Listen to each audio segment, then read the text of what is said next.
Hey guys, something a little bit different today. I want to share my plans with you. Now, I don't normally like to do that because if you watch my videos, you know that I can't even do one ride and get the plan correct. So, sort of trying to give you long-term plans, that's probably going to go pear-shaped. But anyway, we'll give it a try. So behind me is a Caravan, and me and my wife have spent, it's our second night in there. We're completely newbies to this. We've not done this before, but we fancy an adventure. If you watch previous videos, there wasn't a reason we hadn't gone off on adventures, but that reason's changed now, so we've decided to go and do some exploring. Now, I'll show you our setup, but in no means see this as a guide to how to do things, because as I say, we just don't know what we're doing and we're just making it up as we go. Why do I need your help? Well, I do need your help a little bit. One, the plan is to go all the way down to the South Island, and if you guys could maybe recommend some rides, you could maybe even join us on a ride and show us where to go. That might be cool because I get lost a lot. Maybe you could suggest some things for a traveling setup, what we're doing wrong. That might help. And the other thing that I really might need help with is that I really don't know how I'm going to upload videos on the go. Even at my parents' house, they don't have fiber. I can't upload videos there. It's just too slow. Even at home, before I got fiber, it used to take me about 14 hours to upload a video. And since then, I've upped the resolution of them quite a bit. And so they simply would take days to upload. So let me know how you do it. I'm really curious because I know other people do it on the road. But yeah, my videos, they take quite a bit to upload. So if you've got fiber and I can swing around your house somewhere in Twizel or something, then upload a video. That might be cool. I might even bring you a beer. Anyway, why don't I give you a little bit of a tour of the place. Can't show you the wife because she's still got Caravan here, and yeah, she's not quite ready for a public audience. But anyway, I'll give you a bit of a tour. Okay, so here she is. She's a 1970s Caravan and so we've got a marquee. My parents said, oh, the marquee's a pain. And to be fair, when we put it up in gale force winds, we were thinking we had made a mistake, but we've got it up. And the reason we like it is that it's got the bikes inside. Yes, it's got the brand new, now dirty, because we went yesterday on the Parkahi Trail with a load of friends. That was really good fun. And behind it, my wife's bike. I'll bring them out and I'll show you them in more detail. But yeah, this becomes a good sort of space to hang up bike shorts and rubbish and gear and things like that. And then we've got in the Caravan, which, as I say, I think my wife is not decent yet, so we might have to edit this out. All right, just take my boots off. Just got me gummies down here. Never go anywhere without gummies. Oh, we got coffee on the go, bit of music. It's looking good. This is my little my sleeping arrangements. The bench comes out, and this is my editing studio.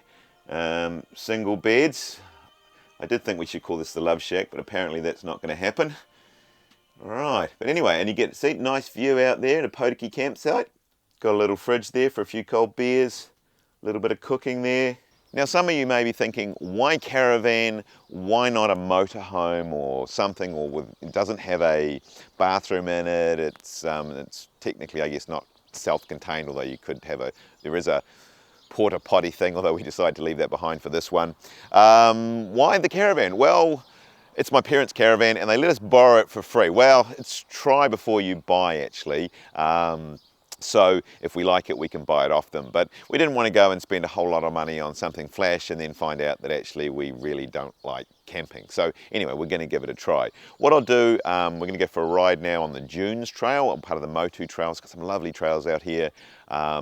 And I'll show you the bikes once we've done that. And I'll show you my setup, and it's marked number 1, but how we store the bikes in the vehicle and how we do that, obviously somewhere more secure to keep them than just chained up outside the Caravan.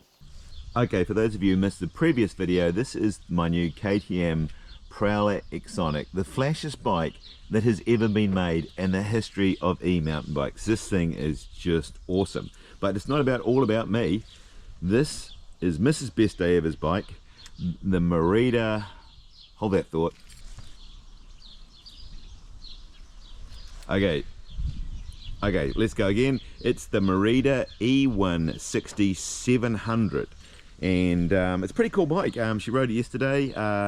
She say it's got a muddy now. Really enjoyed it. Why did we choose this bike? Why this bike, Lance? Why not a KTM for her? Well, simply finding a small bike was the challenge. This is an extra small, and even funny enough, when I went on the Merida website and put in 5 foot tall, they come up with no bike match. Put in 5'1" extra small. So technically my wife is still too small for an extra small. Now this is running the Shimano EP8.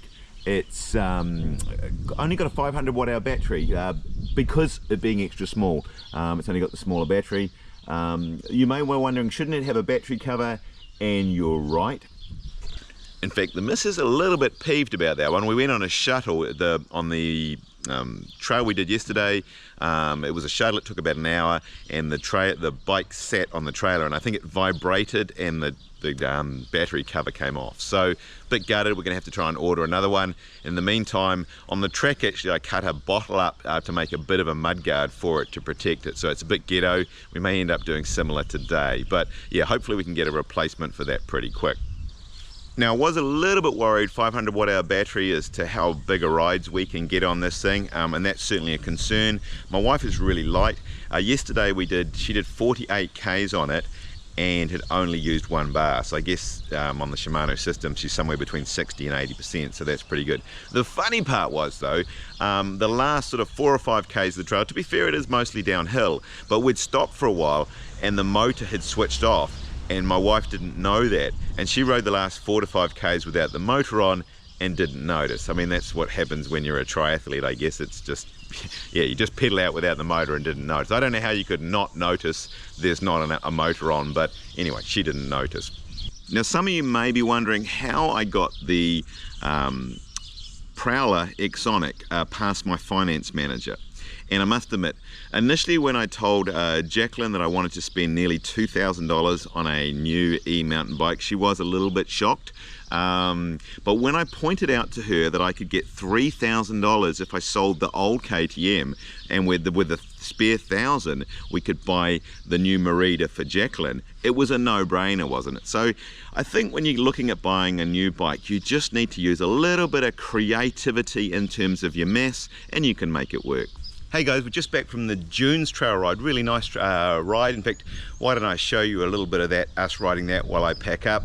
I've got to do all the packing up because we're actually going to a wedding and it's really going to be tight. My wife's only got 3 hours to shower and get dressed, and that's going to be tight, as many of you women will know. So I've got to pack up the bits and pieces. What I'll do is I'll start packing the bikes up, and then I'll show you my little idea of fitting them in the back of the ute. You'll probably think I'm crazy, but hey, who doesn't?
Okay, so at this point you're starting to think that I am barking mad, and no madder than normal, to be fair.